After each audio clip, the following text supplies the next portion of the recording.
ఈ నెల 18న తెలంగాణ రాష్ట్ర బంద్ను విజయవంతం చేయండి. రాష్ట్ర బంద్తో రిజర్వేషన్ వ్యతిరేకుల కళ్ళు తెరిపిస్తా. బంద్కు అఖిలపక్ష పార్టీల మద్దతు ప్రకటించాలి. బంద్లో పార్టీలకు అతీతంగా బీసీ శ్రేణులు పాల్గొని బీసీల సత్తా చాటాలి.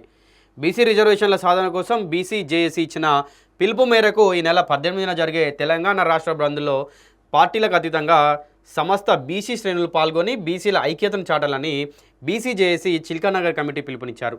ఉప్పల్లో చిల్కానగర్ నోవా బ్యాంక్వెట్ హాల్లో ఈ బంద్కు రాష్ట్రంలోని విద్యా సంస్థలు, వ్యాపార వర్గాలు, అన్ని వర్గాల ప్రజలు సహకరించి బంద్ను విజయవంతం చేయాలని ఆయన విజ్ఞప్తి చేశారు.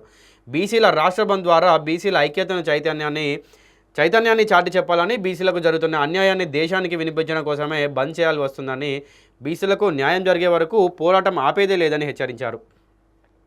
బీసీలకు న్యాయబద్ధంగా రావాల్సిన రిజర్వేషన్లు కోర్టులను వేదికగా చేసుకొని అగ్రకులాలు అడుగడుగునా అడ్డుకుంటున్నాయని, ఇది ఎంతవరకు సమంజసమని ఆయన ప్రశ్నించారు.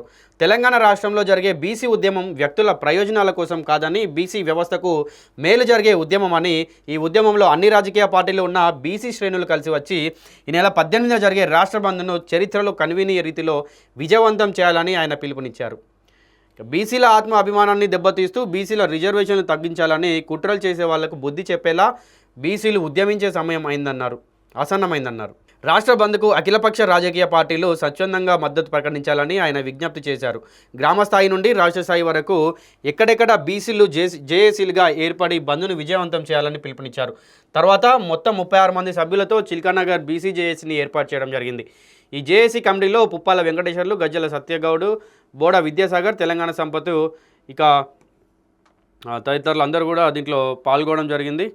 ఇక ఈ కార్యక్రమంలో పండ్ల కిషన్ గౌడ్, వెంకన్న బజార్, హేమంత్ గౌడ్, రామగిరి సురేష్, మట్ట రమేష్ గౌడ్, ఎక్కల్దేవి, ఇంకా వీళ్ళందరూ కూడా పాల్గొన్నారన్నమాట. దీంట్లో ముఖ్యంగా అయితే మొత్తానికైతే ఈ బీసీ రిజర్వేషన్ల గురించి కూడా పెద్ద ఎత్తున నిరసన తెలుపుతూ ఉన్నారు. 42% కూడా రిజర్వేషన్ కావాలని అంటూ ఉన్నారు.